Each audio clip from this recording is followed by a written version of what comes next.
So we're here to help you find your way back from the limitations that you have infused into your life experience, because they're not real. There are no limitations that are imposed upon you. There are only limitations that you assume upon yourself. And that's hard to hear, because you didn't mean to do it. But you did it because you didn't know about the law of attraction, and you didn't know about your focus, and you didn't know about vibration, and you didn't know that when you focus upon something, wanted or not wanted, it's a come to me this thing, wanted or unwanted. When you shout no at something, you are literally saying, I don't want you, but come to me. And when you find something that you do want and you shout yes at it, you say, I've lived enough life to determine that I would like some of you. Come on, come on. But then what do you do next? You say, come on, but you're coming too slowly. Or come on, but what took you so long? Or come on, but do I really get what I want? Come on, my mother wouldn't be happy about this. So we know there's a lot of thinking that's going to take place today, and there's some things that are going to really resonate with you, and there's some things that are going to rub you the wrong way, because we're going to talk to you about the laws of the universe and your worthy place within them, and then we're going to leave it up to you to do with that what you will, because we are not here to guide you toward what you want. That is for you to choose, and that's what you knew when you came into this body. You also knew these things. You knew for sure that you were a lover to the very core of the core of the core of the core of the core of the core of your being. And you knew that when you were doing something other than loving, that you would be out of whack with who you are, and you knew that that would feel like an empty void within you that you would later come to interpret as negative emotion, like hatred or even fear. You knew that you had a stable basis of life experience. You knew that you are good, and you knew that everyone around you is too. You knew that contrast is a good thing and that there would be plenty of it. And you knew that contrast would be the buffet from which you would choose your life experience. You knew that self-interest would be real. You knew that everyone would only and ever and only and ever and always be able to see through the perspective of self. And you thought that was a really good idea.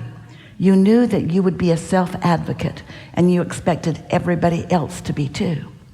But then you got here, and some of them who had forgotten how to make their life the way they wanted it to be started telling you and others that you all need to sacrifice for them. You need to sacrifice your joy, your stuff, your happiness on the behalf of someone else. And that never set right with you. And you know why? Because that's not who you are, and that's not what your inner being is advocating. Your inner being knows that there's enough of everything to go around. And you know why? Because your inner being knows that you're the creator of what's going around. That if all of you are wanting prosperity, then all of you are summoning it. And the prosperity level of all that is on planet Earth becomes more. Not trucked in from other planets, inspired from within you. You knew that. So now you know everything that is important to know about why you're here and who you are and why we're here interacting with you. We are eager to talk with you about anything that is important to you. There is no order of business here, although you will notice a perfect unfolding, you will. And there's nothing off limits. So if you want to talk about it and you're clear in your desire and easy about where you are, we'll find you and we'll have a conversation. Everyone in this room will not sit in the hot seat, but everything that you are wanting to know about will be addressed from this platform today. You'll see how it will come about. Sometimes somebody will get in the hot seat and it will evolve into a conversation that answers what you've been wondering about, even before you raised your hand. Sometimes it will be more clarifying to you than if you were the one sitting in the hot seat, because you won't have any nervousness or any yeah-buts going on within you. Yeah-but, yeah-but, yeah-but. So, what do you want to talk about? We're happy to have this conversation with all of you. So, there's a lot of trouble in this room. Just the way. Okay, can I ask something else? Yes.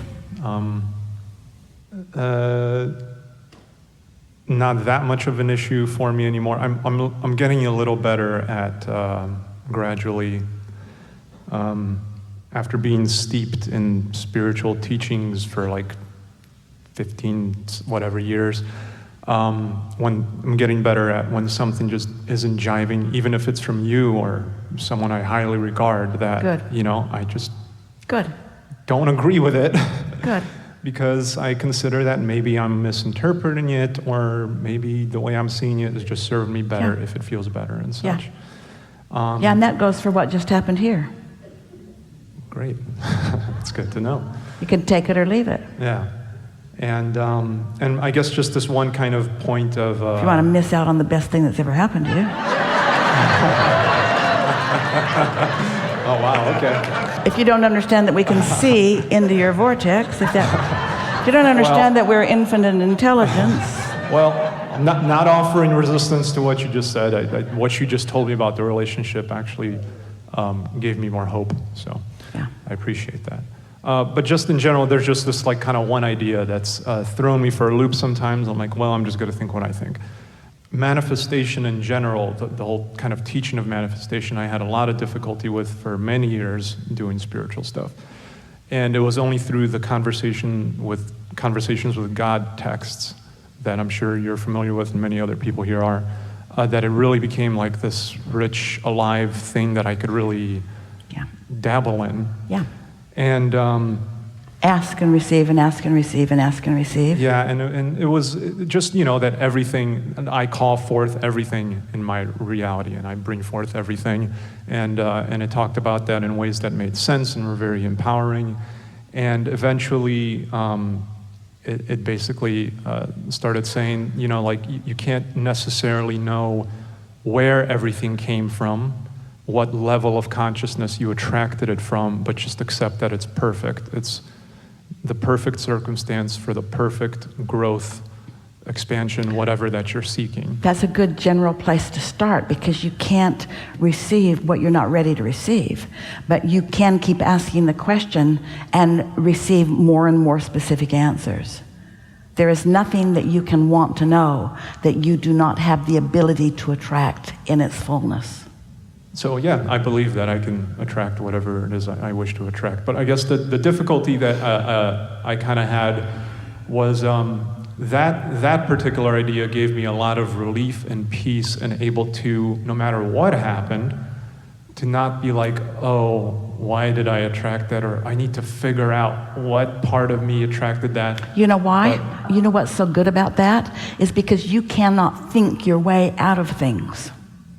Because if you've got a problem that you're trying to think your way out of, your point of attraction is about the problem. So the problem just keeps presenting itself to you in different ways. You cannot think your way out of it. You can feel your way out of it by seeking the relief. Yeah.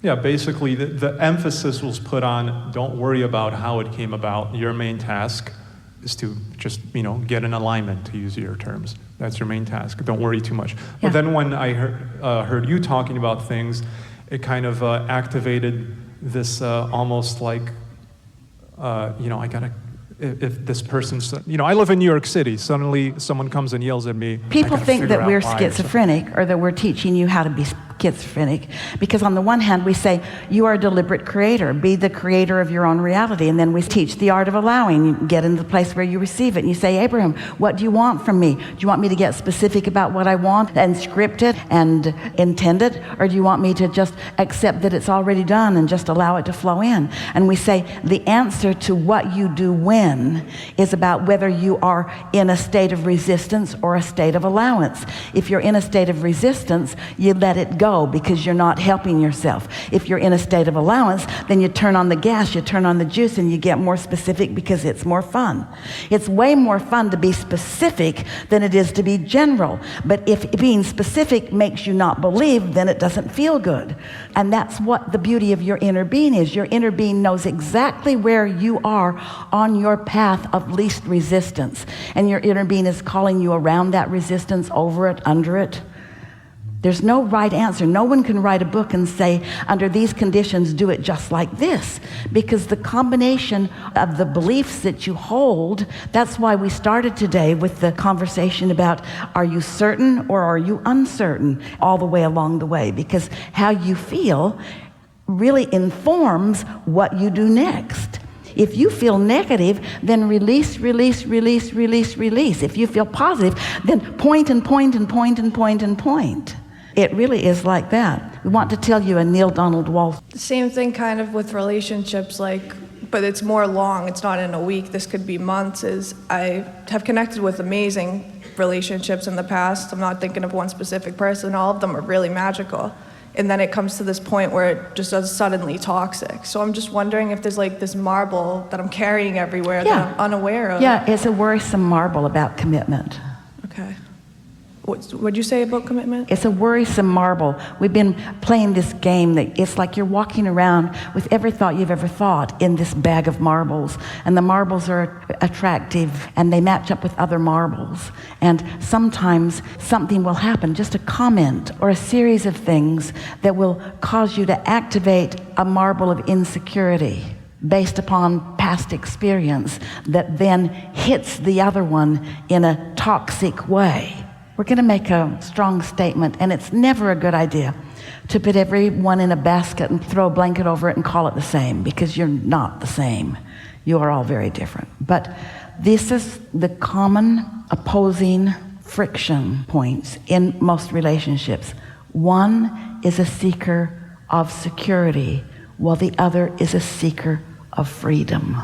And really, when you think about it, you both want to feel secure. And when you think about it, you both want freedom. But boy, don't get insecure with someone who's in the vibrational wavelength of insecurity. That's toxic. And it's that kind of thing. Do you think any relationship is going to have these types of things come up? Because a friend obviously would be oh, don't talk to him anymore, block him, whatever type thing. A good relationship will eventually sort some of that stuff out, even those soulmate relationships that happen.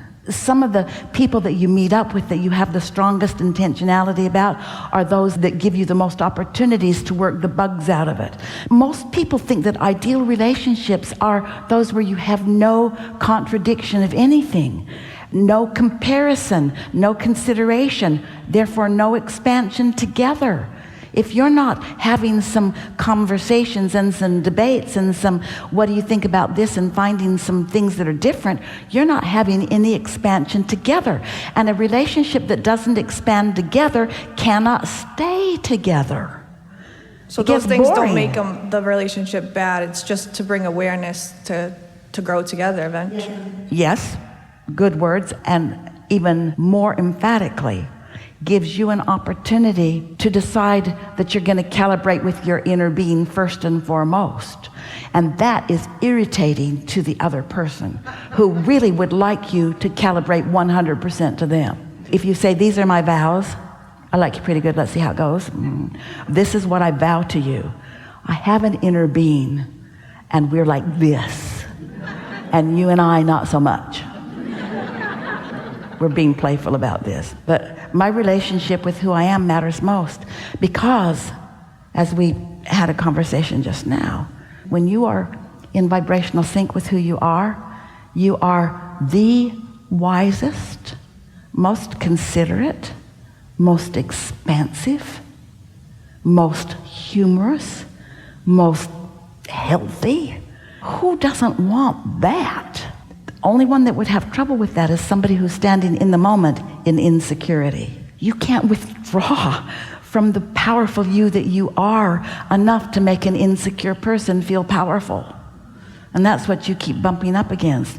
You are awesome. And it is going to take somebody who also knows that they are awesome to be able to stand you. Yeah. Yeah. This is a really good time for a segment of refreshment.